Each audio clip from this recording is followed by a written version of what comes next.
Le 30 juillet 1989, Lane Frost monte sur le dos d'un taureau de 680 kilos. C'est un moment qu'il a vécu 1000 fois auparavant. Des championnats, des arènes pleines à craquer, les taureaux les plus dangereux du monde. Mais cette monte est différente. L'air sent la poussière et le cuir. Le taureau, muscles tendus, bouge sous lui. Waiting Lane prend une profonde inspiration, calme et concentré, sans savoir que ce seront les dernières secondes de sa vie. Dans l'arène, la porte s'ouvre soudain, le taureau surgit, se tord et claque, la foule crie. Lane agit par instinct, équilibre et contrôle, ce qui le maintient jusqu'à ce que quelque chose dérape. Le bruit s'arrête, la poussière flotte dans l'air, et dans ce silence, le rodéo va changer à jamais. Bienvenue à la limite, Lane Frost est né le 12 octobre 1963 dans un monde qui sentait le cuir usé par le bétail et la légère odeur de sueur de l'arène. Dès qu'il a marché, le rodéo l'entourait. Son père, Clyde, était cow-boy et faisait 3 épreuves. Il se déplaçait avec l'assurance d'un homme qui se sentait chez lui dans le vacarme de la foule et le chaos des chevaux sauvages. Et tout le monde s'attendait à ce que Lane suive les mêmes traces. Mais si vous demandiez à sa mère, Elsie, Lane n'était pas intéressé par le sport quand il était enfant, elle disait même qu'il ne l'a jamais été. Il ignorait le rodéo jusqu'à ce que je lui dise « Ton père va monter », puis il regardait, sinon il jouait dans la terre. Mais un événement passionnait Lane, même modeste. Le rodéo à dos de taureau. Dès que les taureaux se préparaient, il se concentrait sur l'arène. Si ses parents partaient avant la fin, il fondait en larmes, incapable de rater un instant. Mais dès leur retour à leur place, ses larmes cessaient et il regardait en silence. C'était comme si les Bulls eux-mêmes avaient une emprise sur lui et qu'aucun mot ni agitation ne pouvait briser ce sort. Il avait simplement besoin de regarder, de ressentir chaque saut, chaque mouvement, chaque choc. Dans ces instants, l'arène était tout son univers. Cette fascination et curiosité ont forgé l'homme que Lane deviendrait. À 10 ans, ce jeune cow-boy attirait déjà l'attention au rodéo Buccarus du bassin d'Uinta. Il a fini premier en monte à crue, deuxième au lasso du veau et troisième en monte de veau. Son émerveillement et excitation dans l'arène sont devenus des compétences et un amour du sport indélébile. Mais ce n'était que le début. En 1981, il est sacré champion national de rodéo taurin au lycée, prouvant son talent à l'échelle nationale. Moins d'1 an après, il a gagné le titre de champion de rodéo taurin à la première finale nationale junior à Fort Worth, Texas. Il n'est pas surprenant que des années plus tard, Lane Frost soit devenu l'un des plus grands cavaliers de taureau de tous les temps. Il a gardé en lui chaque parcelle du petit garçon qui ne pouvait jamais détourner le regard. Mais à chaque montée sans peur, il se rapprochait du moment où la passion pourrait ne plus suffire. Dans l'arène, le danger, silencieux et patient, guettait pour frapper à l'improviste. Petit détour par ce train du chaos. Chaque semaine sur Patreon, je publie une vidéo exclusive, une analyse ou une histoire personnelle non disponible sur YouTube. Si tu veux passer dans les coulisses avec moi, viens rejoindre la communauté extrême sur Patreon. On se retrouve là-bas. Dès ses premières victoires, il était clair que Lane était sur une voie destinée à la grandeur. Chaque monte, chute ou victoire le rapprochait de devenir l'un des plus grands cavaliers de taureau de l'histoire des États-Unis. Un cow-boy dont le courage resta légendaire. En 1987, Lane Frost a atteint le sommet pour un cavalier de taureau. Il a gagné le championnat du monde de la Professional Rodeo Cowboys Association. C'était l'instant que tout cavalier cherche, prouvant que la douleur, la peur et l'effort en valèrent la peine. La même année, une autre légende a marqué l'arène. Red Rock, un taureau massif, a été sacré champion du monde de rodéo. Il était connu pour être sauvage, dangereux et presque impossible à monter. L'homme et le taureau, 2 champions redoutés et respectés, étaient au sommet du sport, inoubliables de chaque côté de la barrière. En 1988, l'ami de Lane, John Gronet, l'a appelé avec une idée qui allait marquer l'histoire du rodéo. Il a organisé des montes entre Lane Frost et l'inarrêtable Red Rock, appelant cela le défi des champions. L'excitation était palpable, les fans retinrent leur souffle tandis que l'homme affrontait la bête. Dans une épreuve de courage et de détermination, Lane a triomphé. Il est le seul cow-boy à avoir monté Red Rock pendant 8 secondes complètes. Il a dompté l'indomptable et a gravé son nom dans les livres d'histoire du rodéo. Ce moment fut plus qu'une victoire, un triomphe du cœur, du courage et d'un esprit indomptable. En 1989, Lane s'était imposé comme l'une des plus grandes figures du rodéo. Son talent dans l'arène était indéniable, mais ce qui le distinguait vraiment, c'était qui il était en dehors du taureau. Lane. Son sourire illuminait chaque pièce, chaleureux, gentil, plein de charme, il mettait tout le monde à l'aise. Les fans ne l'admiraient pas seulement, ils se sentaient proches de lui. Il prenait le temps d'échanger et de valoriser chacun. Mais au moment où Lane a attrapé la corde et a serré sa main autour des pattes arrière du taureau, tout a changé. Le sourire a disparu, la foule s'est évanouie.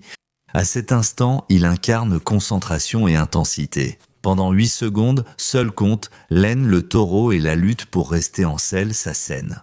Au moment de monter, c'était sérieux. Aucune erreur n'était permise avec ces taureaux. Un petit faux pas, un instant d'inattention, pouvait faire la différence entre repartir debout ou ne jamais se relever. C'était un métier constamment dangereux. J'ai partagé sur cette chaîne de nombreuses histoires illustrant la sauvagerie et l'imprévisibilité de ces animaux. Certains taureaux battent des records de désarçonnement, ce qui laisse perplexe sur l'envie de les monter. Leur taille et force impressionnante expliquent cela. Même les cavaliers aguerris ressentent de la peur face à leurs partenaires du soir.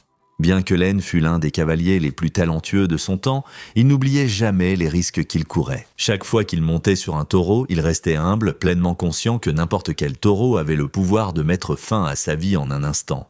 C'était la vie qu'il avait choisie et il l'aimait à chaque instant. Le 30 juillet 1989, Lane est entré dans l'arène pour affronter un taureau qui a changé l'histoire à jamais. À 25 ans, Lane se préparait à monter au Cheyenne Frontier Days dans le Wyoming. L'un des plus grands et respectés rodéos au monde, ce n'était pas juste un événement.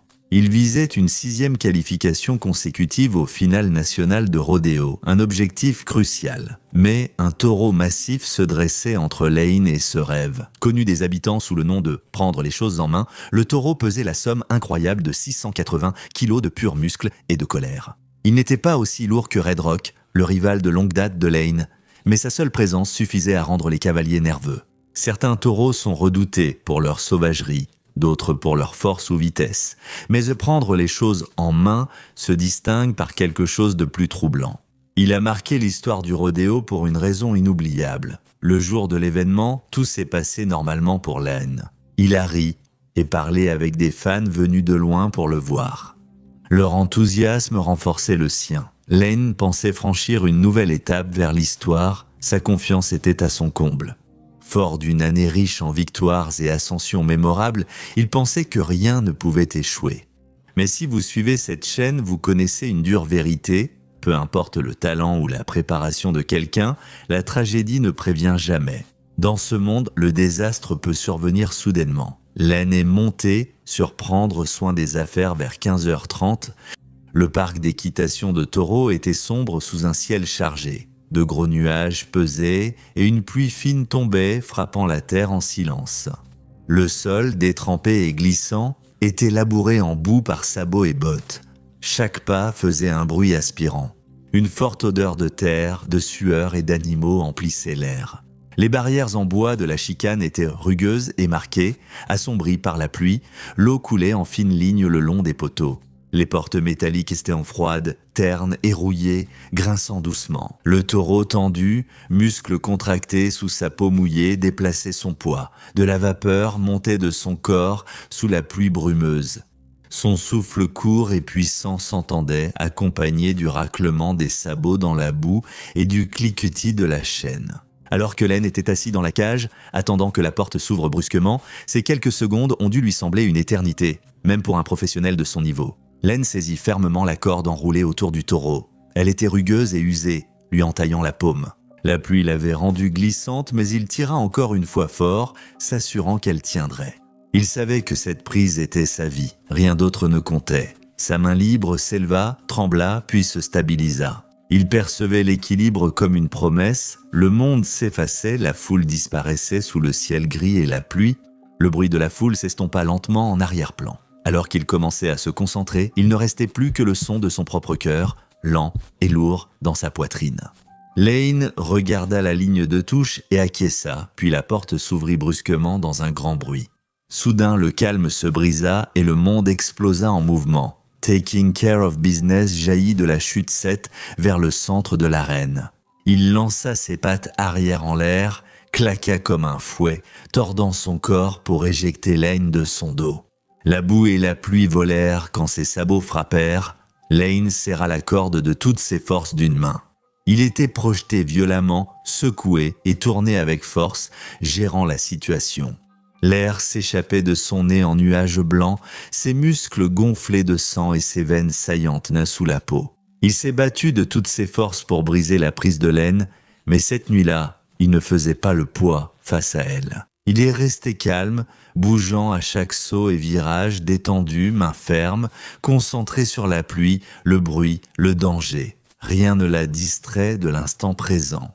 Et aussi vite que c'était commencé, tout s'est terminé. Après 8 secondes, le buzzer a sonné et Lane a sauté du taureau, atterrissant dans la poussière sous les acclamations de la foule.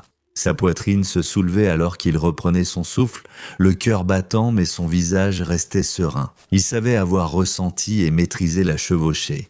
Le score de 85 points s'est affiché. Ce n'était ni le hasard ni la chance, mais ce que l'on attendait de Lane Frost. La foule a rugi, fière de croire en lui. Les autres cavaliers, silencieux, savaient la difficulté d'une telle chevauchée. Ce n'était pas qu'un score, mais un message. Lane Frost restait l'homme à battre, mais ce qui devait être une sortie rapide a viré au désastre quand, après avoir sauté du taureau, il est tombé sur sa trajectoire. Le rugissement de la foule résonnait comme un tambour lointain. Lane cligna des yeux, respira et avança. Soudain, le taureau bondit, piétina ses chats et enfonça sa corne droite dans le dos de Lane, qui tomba sur la terre humide. En moins d'une seconde, Lane se releva. La chute semblait normale pour un rodéo, mais quelque chose clochait.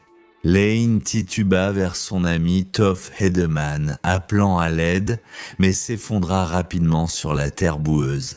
Ce n'était pas une chute normale. Bien que la corne n'ait pas percé la peau de Lane, la force a endommagé ses organes internes. Secouristes et amis l'ont rapidement rejoint. Ils ont tout fait pour essayer d'obtenir une réaction de Lane. Ils l'ont secoué doucement, ont vérifié son pouls et ont crié son nom. Peu à peu, il est devenu évident pour tous ceux qui regardaient que rien ne fonctionnait. Les spectateurs venus pour l'excitation et la compétition restaient maintenant assis dans un silence stupéfait, pendant que les secouristes déplaçaient soigneusement son corps sur une civière. Pas d'applaudissements, pas de paroles, seulement le doux bruit des palans et de la boue qui s'enfonce sous les bottes. Certains doutaient, d'autres détournèrent le regard, quelques-uns priaient. Le spectacle a continué, mais le cœur de la foule était toujours dans la boue de cette arène où un jeune homme s'était battu si fort pour survivre. À son arrivée à l'hôpital mémorial vers 16h, les médecins savaient déjà la vérité. Lane Frost était déjà décédé. Le jeune cow-boy plein d'énergie avait disparu en un instant. Le docteur Skip Ross, parmi les premiers sur place, se souvient de l'horreur de ce jour. Il a expliqué que le coup du taureau avait brisé plusieurs côtes de Lane. L'un de ses os brisés avait probablement perforé une artère principale, peut-être même son cœur, provoquant une hémorragie interne massive. Peu importe à quel point les médecins étaient de compétents ou rapides, les blessures étaient trop graves. Le taureau, en faisant son travail, venait de commettre l'impensable. Il avait tué l'un des plus grands cavaliers de taureau de ce sport. Dès ce jour, le taureau devint célèbre dans l'histoire du rodéo pour avoir pris Lane Frost ce soir-là. À l'arrivée des fans à l'arène, l'air était chargé d'excitation et d'anticipation. Nul n'aurait imaginé que ce serait la dernière fois qu'il verrait Lane sur un taureau. Ce qui devait être une autre course palpitante s'est transformé en un chagrin qui résonnerait à jamais dans le monde du rodéo. Les cavaliers, les fans et les organisateurs sont restés sous le choc de la mort de Lane. Beaucoup se sont demandé si le sport privilégiait le spectacle plutôt que la vie des cavaliers et comment une telle tragédie avait pu se produire. Cela rappelle que dans le rodéo, une course n'est réussie que si cow-boys et taureaux repartent sains et saufs. Cela a douloureusement montré que même les tout meilleurs, les plus forts, les plus rapides, les plus courageux peuvent tomber en un instant. La dernière course de Lane s'est terminée en tragédie, mais elle a révélé une dure vérité. Sans changement, cela se reproduirait. Sa mort a déclenché une révolution silencieuse pour la sécurité des cavaliers afin de protéger ceux qui risquaient tout pour leur passion. C'est presque comme si le rodéo avait compris que la vie des cow-boys comptait autant que les acclamations de la foule. Après ce jour tragique, les organisations de rodéo ont privilégié la sécurité, introduisant casques et meilleur équipement pour les cavaliers.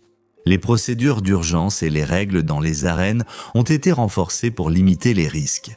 La disparition de Lane rappelle douloureusement que le courage sur un taureau ne doit jamais coûter la vie. 3 ans après la mort tragique de Lane Frost, son ami et collègue Cody Lambert a pris une initiative qui allait transformer ce sport. La perte de Lane a poussé Cody à concevoir le premier gilet de protection pour cavaliers de taureau, destiné à prévenir les blessures qui avaient lui coûté la vie à Lane. L'idée est venue d'une source improbable. Les gilets portés par son jeune frère, un jockey qui avait besoin de protection contre les chutes et les coups sur l'hippodrome. Cody a adapté le design, créant un gilet qui pouvait être porté par-dessus les vêtements des cavaliers. Flexible, facile à retirer et adapté à la culture du rodéo, ce gilet était plus qu'un équipement. C'était une promesse. Les cavaliers pouvaient poursuivre leurs rêves avec plus de protection, sans risquer leur vie à chaque montée de taureau. À partir de ce moment-là, chaque cavalier entrant dans l'arène se rappelait les vrais dangers auxquels il faisait face et savait qu'il existait désormais des outils pour l'aider à survivre à la course. Le sport ne serait plus jamais le même, tout comme le souvenir de Lane Frost, dont la vie a inspiré un changement sauvant de nombreuses vies. Mais sa mort a eu un impact au-delà de la modification de l'équipement de sécurité. Cela a bouleversé le rodéo, obligeant cavaliers et spectateurs à voir ce sport différemment. Pour les cow-boys, le rodéo à dos de taureau rappelait brutalement qu'il était palpitant mais surtout dangereux, voire mortel. Beaucoup ont commencé à monter avec un sens plus profond de prudence, de conscience et de respect pour la puissance des taureaux auxquels ils faisaient face. Comme l'a dit Nevada Newman, un cavalier de taureau de Melstone, Montana, ce sport est dangereux et peut coûter la vie. Cela nous a aussi donné un peu plus de respect pour le sport. Les fans aussi ont été transformés, n'étant plus seulement des spectateurs applaudissant des montées audacieuses. Ils comprenaient désormais les risques que prenait chaque cow-boy à chaque saut. Les applaudissements mêlaient admiration, inquiétude et empathie. La dernière course de Lane Frost a été un tournant qui a changé le rodéo à jamais. Elle a transformé ce sport, passant d'une célébration de la pure audace à un hommage au courage accompagné de prudence. Inspirant des innovations qui sauvent des vies, chaque cow-boy entrant dans l'arène porte son héritage. Le courage se mesure aussi par le respect, la préparation et la sécurité, pas seulement par le temps passé sur un taureau. Lane est peut-être tombé, mais il a élevé ce sport, laissant un héritage qui brille plus qu'aucun titre de champion. Merci d'avoir regardé et je vous retrouve dans la prochaine vidéo. Restez audacieux et vivez avec courage.